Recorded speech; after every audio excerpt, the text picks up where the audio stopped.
Nick Clegg, the former Deputy Prime Minister of the UK, is joining Facebook as its new head of global affairs and communications.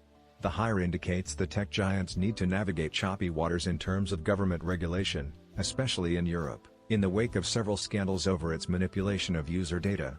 Clegg, 51, will replace Elliot Schrage, who said in June he was stepping down after 10 years at the company.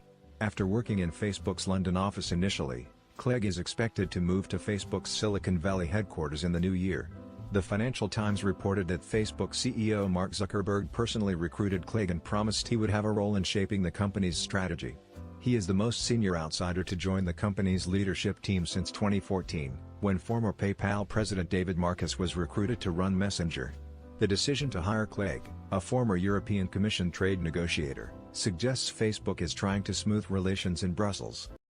Facebook has been hit with multiple fines in Europe over actions by its messaging service WhatsApp.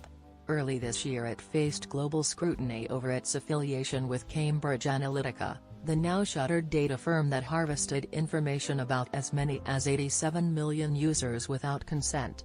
The resulting scandal, which was amplified by Cambridge's role in Donald Trump's 2016 presidential campaign, dented Facebook's stock and prompted a media apology tour by founder and CEO Mark Zuckerberg. The company's COO, Sheryl Sandberg, has also been called to testify before the Senate Intelligence Committee due to concerns about foreign entities putting the social network to nefarious use. Schrage and his communications colleague, Rachel Whetstone, both departed the company in the summer as it continued to face harsh scrutiny. Whetstone, a Brit whose husband, Steve Hilton, is a former advisor to UK Prime Minister David Cameron, was appointed head of communications for Netflix. What do you think about it?